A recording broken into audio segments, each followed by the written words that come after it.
Anger, curiosity, and tenacity.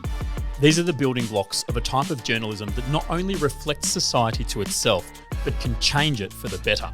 I'm Tom Andronas, and this is The Story Behind the Story, the podcast where we unpack powerful stories, how they're made, how they move the needle, and how the story behind them differs from what plays out in public. Today's episode is personal for me because I'm sitting down with someone I've known for nearly 2 decades. Journalist, broadcaster, author, and master storyteller, Justin Smith. If you've ever listened to the radio or read the newspaper and wondered how a story doesn't just get told, but actually creates change, then this chat is for you. Justin takes us inside what he calls campaign journalism, the art of identifying something that's not right, building a story around the real people at its centre, and refusing to let it go until the wrong is righted. This is the story behind the story.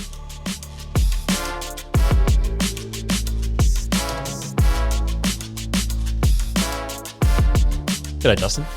Tommy, thank you. Pleasure. Thanks for joining us. Would you believe it's been almost 20 years since we met? What a kid you were. You didn't have any of this. You still barely knew how to use a razor, I think. But yeah, no, I can't believe it, to be honest. It just flies by. It's been a very long time. Yeah. I have very clear memories of Tell me. the early days after we met. I remember 3AW Studios in Bank Street. Yep. I remember turning up bleary-eyed and wildly underdressed for a professional environment. I remember sitting next to you in the back of the control booth. You were on my right. Right. I think Luca Ganano might have been on the left. Yep. Selby Lee Nicholas in the other room. Yes, yeah. And, of course, Neil Mitchell sitting behind the glass in the studio doing Neil Mitchell things.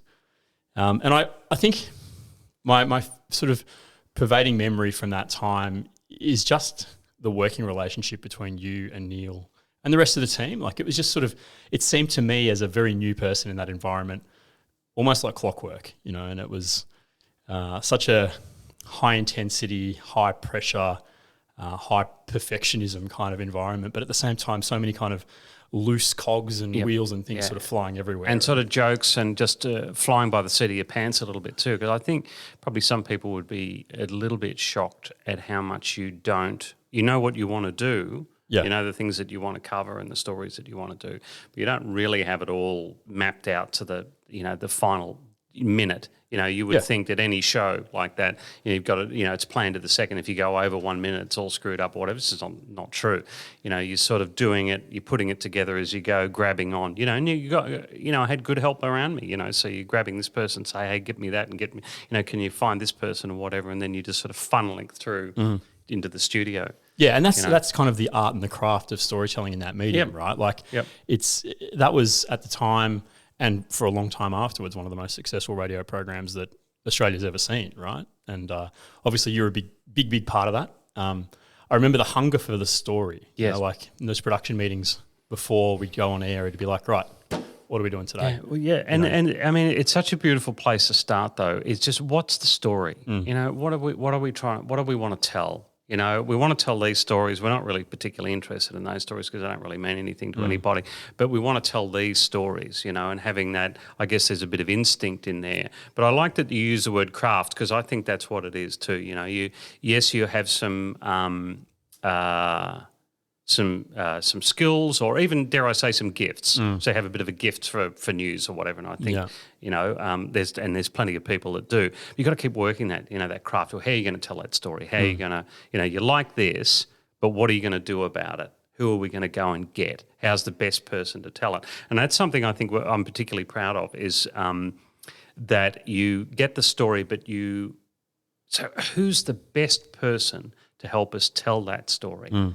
And to progress it forward. Yeah, and you've got someone like Neil Mitchell who can set the pitch up and say, this is a problem or this is a good story, a fun story, or whatever. But who's that person that you go and get?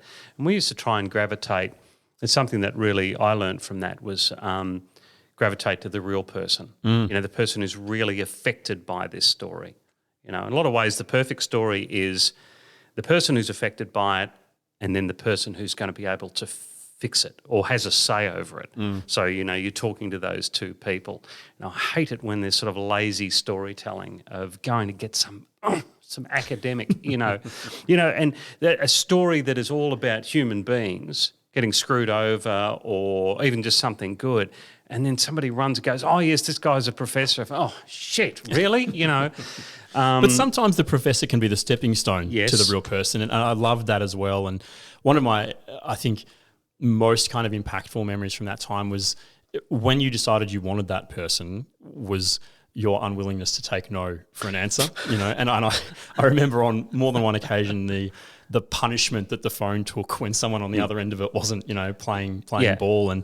But that's all part of that kind of tenacity and unwillingness to kind of say, you know what, okay, yeah, you've shut us down. We're going to go away and do something else. Yeah. And look, and I mean, taking no for an answer, it really depends on who you're dealing with too. Like if it's somebody who should be saying yes, but they're saying no because, I don't know, whether it's even out of laziness or whatever, but they're saying no for the wrong reason. They need to be, guided towards the light a little bit. But then again, if I'm dealing with a victim of crime, particularly a victim of crime or a family, they've lost a family member in awful circumstances, there's a lot of listening that's involved in that. And then when they tell you no, you accept it. Well, And so that's a different kind of... It's a contextual no. It's a contextual no. That's right. You're a respectful no where you just say, hey, you sat there, you've told them that what you want to do with the story. They've told you no, and they get a pass.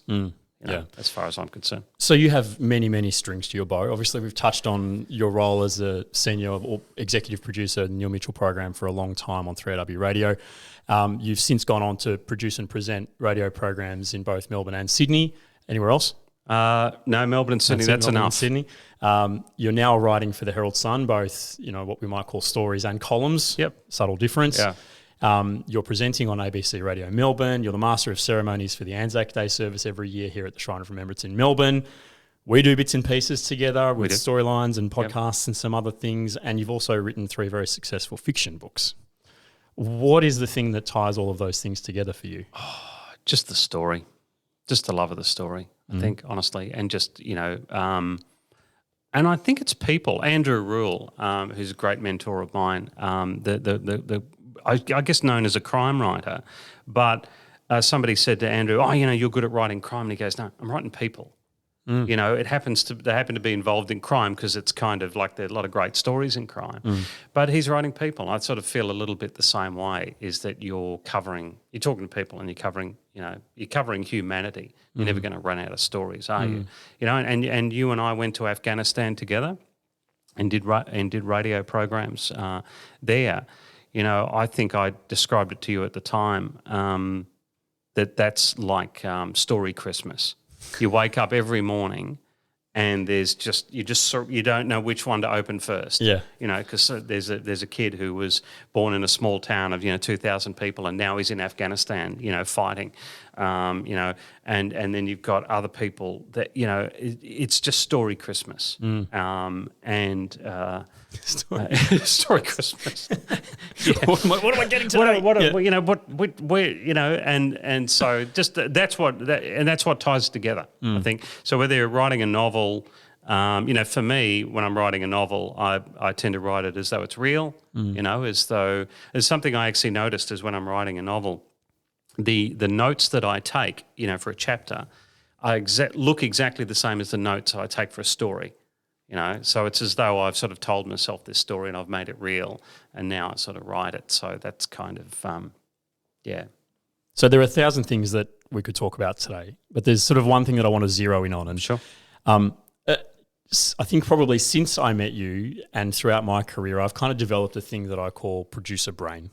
And to me, that means that usually whether it's a story or a creative challenge or a business problem or anything really, I can kind of see the pathway through it, and maybe it's in a way that other people can't. Now, I sense that you maybe have a similar kind of capability, but yours seems to be, to me, at another kind of level, and it's something that I've observed and admired over a long period of time, and that is to spot something that's not right, that needs fixing, and then find a way to fix it.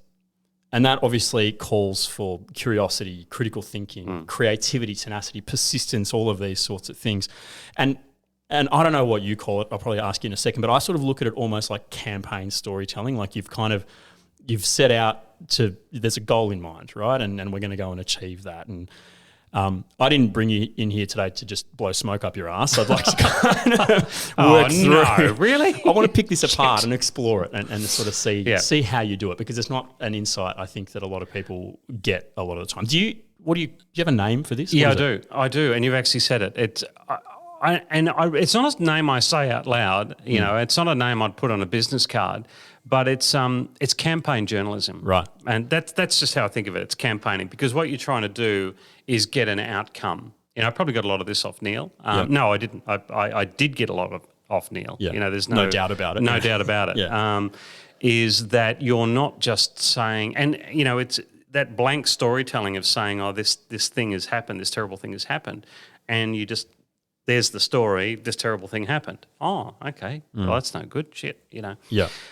I don't like that. I unapologetically sort of try to have an outcome for it. You know, what's the story? So it's a good story to start with. You know, it satisfies the news. It's a good story, but what's the What are we trying to achieve? Yeah, there's an objective behind it. Yeah. So it's campaign journalism. Yeah, right. Yeah. And is this something that we'll dive into a couple of case studies in a moment to kind of explain to people what it is that we're talking about. But is this something you mentioned that you probably learned it a little bit from Neil and probably from others that you've worked with along the way? Like, how does this skill set develop? Oh, yeah, I think it's first of all, you have some successes, I think, even small ones where you go and get a story. And I got this with Neil early on, is you get a story and you win, you know, but you're winning for that person, you know, and with Talkback Radio, which is beautiful, as it sort of plays out in front of people, you know. Stories in the paper are great and TV is great, a great medium too, but the Talkback Radio, it unfolds. You know, you have the person on with their problem, you have the person who's going to solve it, you have talkback callers come in and say, yeah, it's bloody outrageous, you know, or I used to work in that area, he's right, that shouldn't be happening, or something, you know. And so the story's unfolding and everyone's a part of telling it, you know. So, you know, I think Stephen King sort of talks about in his writing process, it's like a campfire. Everyone comes and adds a stick to it, you know, and it builds up the fire, you know. The Talkback Radio is a bit like that. So I hope that's answering the question. I think that's, you know, for me, that's the early successes. Have one that works and you go, this is great. You can actually change things. You can use the power of, you know, I was very lucky on that show. The Herald Sun has been incredibly good to me, you know, where I'll contact the editor and say, listen, I'm really pissed off about this and this guy's been shafted, you know, I'd really, just great, let's go, you know. And then you're just not telling the story. You're getting something out of it. Oh, I can obviously relate to the idea of the story unfolding and you discover a new thing and you publish that and you go with that and the story develops across whether it's one program or even multiple days or weeks and those stories are incredible. But then I think taking that to another level and identifying something that needs to be resolved. Like this, something needs to change here, right? Yes. Like, you know, even if I remember years and years ago, there was that issue about the, you know, the Wellington Road speed cameras, you know, that thousands of people were saying, I was not doing over 100 kilometres an hour and yet I've been billed at 106, you know, like identifying that story, letting that story play out is sort of one thing, but then understanding the pathway or the moves that you need to make in order to actually get that problem fixed, like that's a whole new level. So you've done this probably countless times in your career, but there are sort of a few recent ones that maybe we can dive into a little bit. So Jack Aston. Right? Jack Aston, 6 people were seriously injured when Jack drove a bus into the Montague Street Bridge in South Melbourne. That was back in February 2016. A couple of years later, jury found him guilty of 6 charges of negligently causing serious injury, and he was jailed for 5 years and 3 months with a non-parole period of 2.5 years. But that didn't sit right with you. No, I just thought it was absolutely outrageous. And I mean, you were talking about before, as we get into that, curiosity and all the other things that happen. Probably for me first, the very first thing I feel is anger, where I think, hang on, what? What they're doing? They're locking this guy up for 5 years for hitting the Montague Street Bridge. Anyone in Melbourne listening or watching this will know that, the Montague Street Bridge gets hit hundreds of times a year. It's notorious. The thing's a goddamn hazard, yeah, right, that hasn't been fixed, okay? And yes, Jack did the wrong thing, like he hit it, and he shouldn't have hit it, but lots of people have. But the thought of putting him in jail for that, and, I had sources inside the police telling me this is bullshit, that this is happening to him. This is just, he was what the police call a clean skin. Right. As in, good guy, who's been caught up in something that he probably shouldn't be caught up in. No drugs.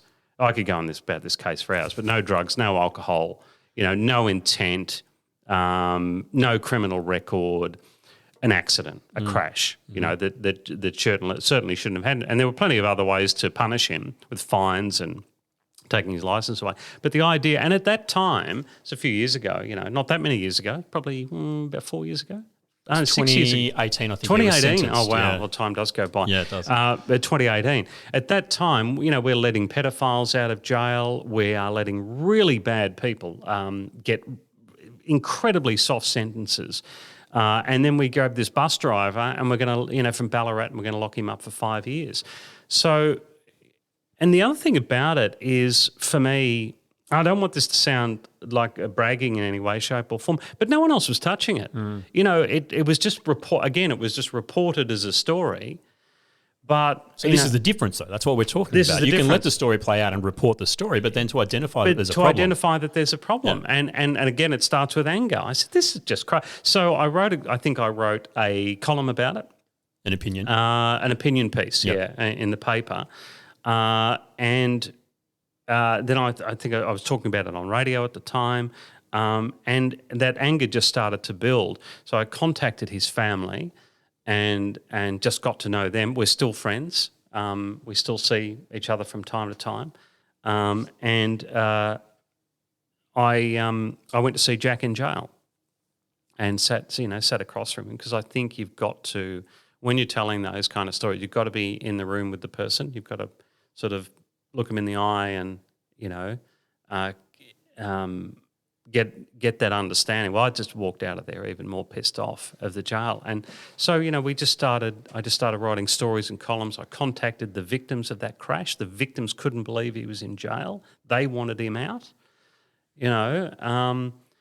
and he got an appeal and was released after 1 year, which was great, which is what should have happened.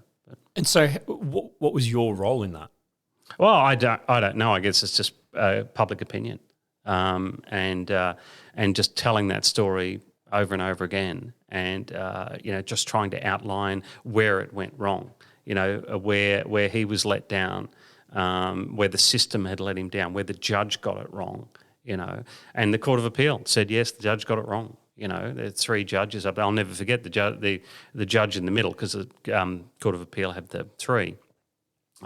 Was in the middle, and they said, the Montague Street Bridge got hit, and he said, gets hit all the time.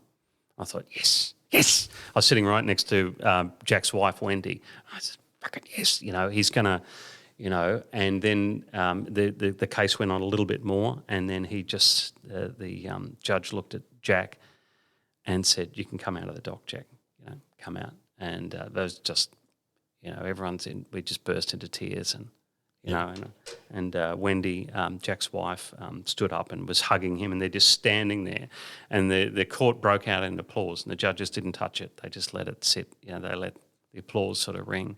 So there was, and I'm. So there's a feeling that justice has been served. Yeah, absolutely. You know, and and then Jack got out that day, and I think it was a couple of days later he sent me a text or rang me. I think he might have even rang me. Said, I'm at the beach. Sand between my toes. I'm at the beach, and it was just, it was good. It was really good. You stay in touch? Yeah. He sent me a text. I think Actually, it might have been at Christmas. It sends me a text, and then, if my wife and I go to Ballarat, we were in Ballarat last year, we'll drop in there and have some tea and chat. And they're good people. But see, good people, this is the other thing, is that good people without an avenue, to sort of scream, and so to be a part of that, to help with that, to help tell that story and help them scream.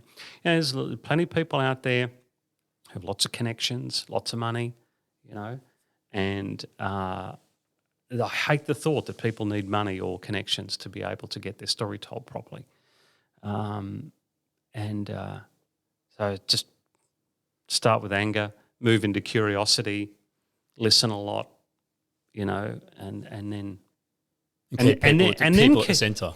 And then keep going, I think is probably one of the other things. I remember there was somebody in newspapers, he was having fun with me, and that's okay, But he just said, "Oh, have you got that bus driver out yet?" and sort of rolled his eyes. And I felt like saying, "No, I fucking haven't," but we're going to keep going. So I think sometimes, I'll probably do a couple more stories than is needed sometimes. It'll probably go a little bit longer. But it's almost like, well, yeah, we haven't resulted yet. It's not done yet, But it sounds like it's personal a little bit as well. It is, yeah. Yeah. Yeah, I don't sort of it is. And I can't understand why it isn't for other people sometimes when I hear bad storytelling. I go, you have got gold here as a story. And something that really needs to be fixed, but they're just sort of telling the story, get it done, take a break, come back, tell another story about something else or whatever. I don't know. I've never been able to get my head around that. Do you think that that's a lack of experience, lack of technical capability, skills, curiosity? Like, what do you think is behind that? Oh, some people don't give a shit, right? To be honest, and some people just, I don't know, they're just. I guess this is select few. This is not all, but I think some of them are just, I don't know, just this is what I do, I do these things. I talk on the radio, I talk on the TV, I write in the paper. I just, I've done the story, whatever. I don't know. I think it's personal business, to be honest, but which can drive you crazy. I mean, I wouldn't recommend it. I wouldn't recommend it as a lifestyle, I just couldn't imagine doing any other way, to be honest. So Jeffrey Joffa Korf is a name that will be familiar to lots of people in Melbourne in particular. Yep. Known to AFL fans as the Collingwood fan in the gold jacket who used to sit behind the goals a lot of the games. Head of the cheer squad. He pleaded guilty in September 2022 to sexually abusing Melbourne man Alex Case when Case was 14 years old. Now, the case itself kind of played out, right? But there was an issue in it for you about character references. Yeah, it's that happened. I think the biggest thing where the anger began is he walked. In fact, I wrote a column. The first column I wrote on that is he walked. He walked. He's sexually abused a 14-year-old. He's guilty, and he walks. And I thought, hang on a sec. When did pedophilia become the kind of thing that we don't lock up anymore? So I wrote a column about that. And a friend of mine contacted me and he said, oh, I saw your column. Yeah, that's great. And he goes, but what I want to know, curiosity from a friend of mine, said, what I want to know is who's writing character references for this prick to help him out? Because there was, they were saying, oh, he got character references. The judge said, oh, you're a good guy generally and whatever. I thought, gee, that's a good question. Who's writing these bloody character references? So I get the court transcripts and the sentencing remarks, and I sit down and there's the name of a person from a charity. I can't remember the exact charity now, so I won't say it, but it doesn't matter anyway. But it's a person's name who was a former head of this charity, said Joffa's a cracking guy and, lovely bloke and, salt of the earth and, blah, blah, blah. And Father Bob Maguire, who's passed now, but many people will know Father Bob, a rousing bloody character reference for him. So who's writing references for pedophiles? So it took me, and again, I'm not bragging because it's a big part of the story. It took me about 30 seconds to find that charity owner's number and ring him, right? So I was talking to him 30 seconds after I saw his name. And I said, g'day, mate, how you going? Yeah, good. And I said, look, I'm a journalist and I'm just following this story, Joffa Corf. Yeah. He sort of went, yeah, Joffa Corf, yeah. He just sort of mumbled and I could tell he wasn't whatever. And I said, look, this character reference you wrote, and he said, what? And I said, you're in the court transcript. You wrote him a character reference, and just silence and shock. Wow. And anyway, the upshot is, yes, he did write a character reference, but he doesn't even know how long ago it was. He's guessing that it's like, I don't know, it was 10 years, maybe even longer, when Joffa Corf, I should say, was considered a good guy by many and fooled many people. So what happened is Corf's team just cut and paste this, old reference and put it forward as a current reference. No date on it, no reference to the case or anything. Put it forward. Outrage. Just complete outrage and anger. So I rang Bob Maguire. Bob was quite old at the time, and his mind wasn't quite what we'd like our mind to be at that time. And Bob had no recollection of that reference. He doesn't remember writing it. He doesn't remember having any part of it. There was a bit of a question mark over who actually wrote it. And he may have signed it, but he was also part of a foundation where he was signing lots of things. So it was it could have just come anywhere, He was not, it'd be fair to say he wasn't in sound mind. Anyway, so I wrote a story. Herald Sun put it on the front page about these dodgy references, and the upshot is I contact the prosecution, I contact the lawyer. That was a great call. Calling the Corf's defence lawyer. lawyer. Yeah. Just like, come on, mate. Where did these things come from?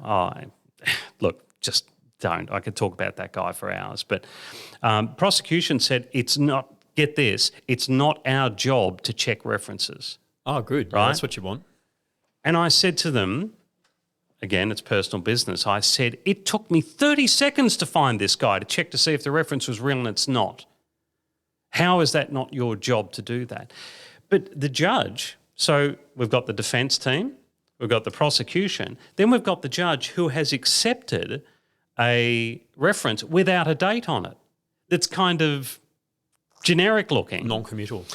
Exactly. It doesn't make any references to the crime or whatever. To say something, look, we know Joffa did this, but he has been trying to, that kind of thing you could imagine. Then the county court put that. So I say to the county court, tell me the process of the judge accepting that. Can you talk me through the process of how that works? It gets given to them, he looks at it, what's the process? Not telling you anything. Wouldn't tell me what the process was. No comment all the way through from the county court. So we just followed this through and pushed and pushed and pushed. Anyway, the upshot is all the courts now, because of those stories, all the courts, Magistrate, Supreme, Court of Appeal, and particularly the county court, which really screwed up here, big time. They now all the documents must be dated and must make reference to where the case is at the moment. So we're aware that Joffa has pleaded guilty. We're aware of what the crime is. So that must be part of the character reference now to go ahead. So that's a legislative change that has that's been a achieved. change in what they call the practice notes right. in the court, which is a big deal inside the courts. It's not particularly. I think it should be law. In fact, that's one of the key problems in this area is that if a victim makes a statutory declaration, so if a victim makes a victim impact statement, that's carries the same weight as a statutory declaration. Character references do not, right? So and therefore don't have the same burden of proof is the wrong word, but ratification. No, absolutely. Yeah. So if you bullshit in a character reference, there's no repercussion for you. Right. So that's something I'd still like to try and change. So that, however, there's some big changes around character references at the moment. They're thinking of ditching them, right? Which would be great, to be honest. But what's the flow-on impact of this change? Like, presumably this has the potential to impact thousands of future victims, people who maybe aren't even victims yet. That's right. This will affect every person that goes into court, and they use character references. So it'll be a lot harder. You can imagine, you can't just grab the old character reference now. It's got to state, So it's a big change. I'm particularly proud of that, because it's not something that's going to make a lot of news, because it should have been happening anyway. Yeah. There's a real shock to say, what, is that not the case that you've got to put a goddamn date on it, But I think, we were let down by one of our key institutions. I mean, the county court is, they handle a fair whack of the serious cases, obviously. It's what they do is very important, and they dropped the ball on that so big, but they were so slow to fix it, and they would not answer to how it was being fixed. And even when they did fix it, I tried to speak to them and say, look, can you just explain to us how? No comment. No comment.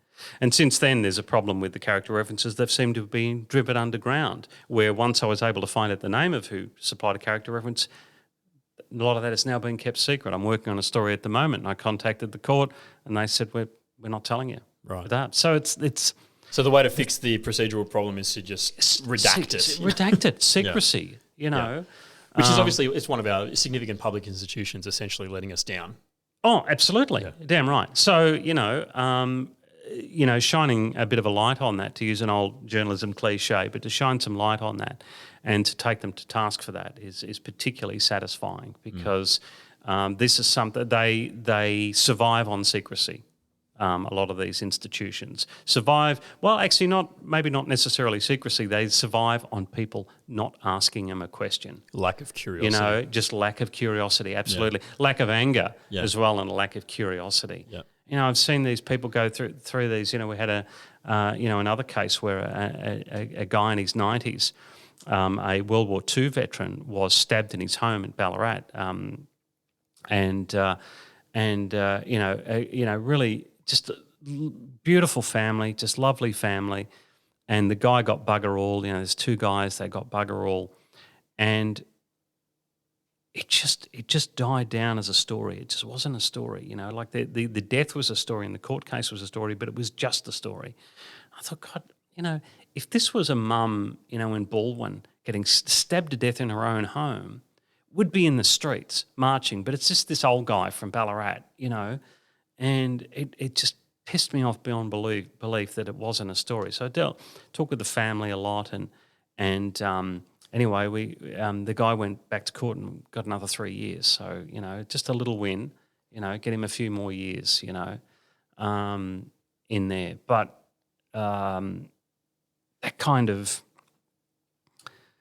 that kind of storytelling is important. So I feel angry now, just sort of talking about these things. It's just good people getting screwed over. And is there something you're working on right now that you can, without getting us in legal trouble or anything like that you can give us an insight? Yeah, I mean, we had a story in the paper on Monday, and I'm doing some follow-up work on it now. The Victims of Crime Commissioner, which has been in place for about 10 years, is going to be absorbed into the Department of Justice.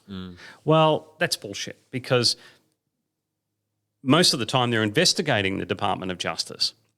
The complaints from victims to the Commissioner are about the Department of Justice, and now for sort of save a few pennies, they're going to absorb it in there. So, I got the two former commissioners and the current commissioner all on the record are concerned about what's happening.